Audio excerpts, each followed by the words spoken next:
现在为什么我又决定回来了呢 ？Hello， 大家好，我是夏天。刚刚说了几个下 ，OK。我曾经创建了一个频道，里面聊的都是历史、冷知识，还有哲学等等。但是过了一段时间，我放弃了。但是现在我又回来了。今天的这支视频是想跟大家聊一下我之前失败的创作经历，还有现在为什么我会选择在这个时间节点回来，以及将来会在这个频道里面看到什么样的内容。好，那我们现在先回头看我之前的频道，主要聊的是历史啊，还有一些冷知识，比如说免死金牌是不是真的可以免死，还有大数据是怎样监视我们的，等等等等。从我自己的角度出发，为什么当时我会去选择创建那样的频道，并且去创作那样的内容，其实是有两点。一点是我想要满足自己的好奇心，我算是一个好奇心比较强的人，然后平时也会思考一些比较天马行空的问题，所以我会想要把这些问题做一个整合，然后做成内容分享给大家，因为我是一个分享欲非常旺盛的人。但为什么没有坚持下来呢？其实我觉得可能当时我高估了自己的能力。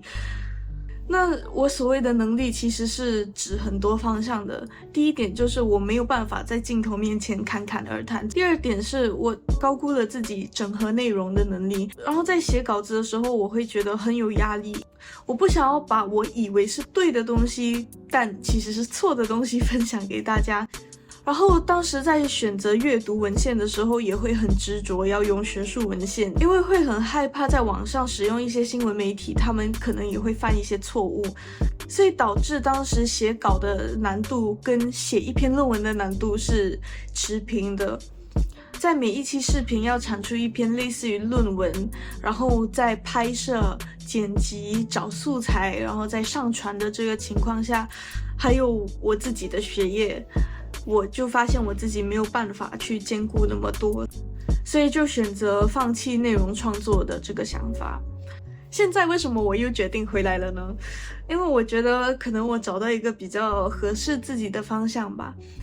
当时我想要做知识类型的影片，其实是因为我想要输出一些自己的内容，但是我害怕输出自己的观点，我害怕自己说的话或者自己看待这个世界的方式是有错的。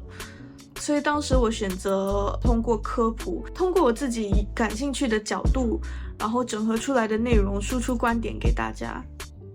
但是到最后我发现我还是非常渴望可以建立一个自己的空间，一个平台去表达自己对于这个世界的看法。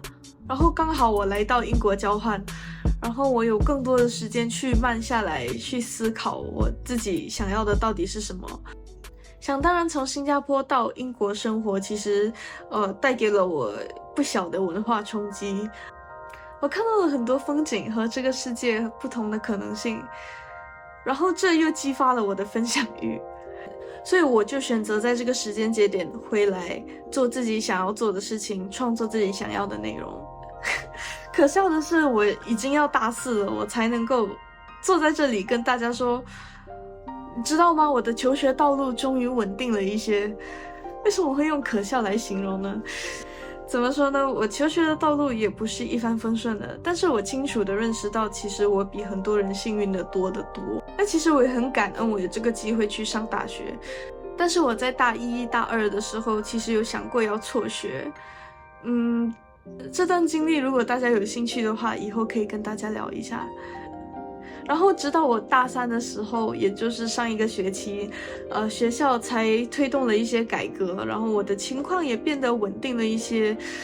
我不知道大家看到这里会有什么样的问题，或者心里是怎么想的，会不会觉得说这个人他想要辍学，是不是因为他的成绩太差，还是说他家里的经济条件不足以支撑他去上大学？那对于刚刚我上面提出的2个问题，答案都是否定的。我甚至在其他社交平台上面有出过一些教人家怎么去学习的内容。其实在学习方面，我觉得我还是有一定话语权的。从小到大，我的成绩一直都是在中下游到中上游上下浮动的。在我13、14岁的时候，其实我很确定我之后在中学毕业之后想要读什么样的科系，想要做什么样的事情。所以在中学毕业以后，我就升到了义安理工学院就读华文传媒系。当时我们毕业的要求有一项，就是在你最后1年的时候要去实习1个时期。当时我依照我的成绩单来说，我认为写作是我自己的强项，所以我就选择了去联合早报当实习记者。这一当就是10个月。我很感激当时的经历，因为我在那里真的交到了我一生中最好的朋友。而且当时我也非常受到我老板的启发，让我更加确定了我在大学想要读什么样的学科。虽然走过不少的弯路吧，但是我还是很庆幸最终我去到了想去的大学，然后也正在修读我自己想读的学科。所以现在我是在南洋理工大学就读公共管理与全球事务的本科生。我不知道为什么这个名字那么长。OK， 回到这个频道本身，接下来我会发布比较多的 vlog 啊、挑战类视频啊。那现在是第9周啦，我还有多3个星期，这个学期就圆满的结束了。到时候我会去英国其他的城市游玩，也会到英国周边的其他国家游玩。那到时候一定会剪一些 vlog 出来。当然我的生活不可能都一直那么有趣，我也不会一直的去旅行。而且创建这个频道的初衷就是为了要给我自己一个平台去输出自己的观点，可能是对于时事啊，或者对于一些事情的看法，或者对于这个世界的一个观察。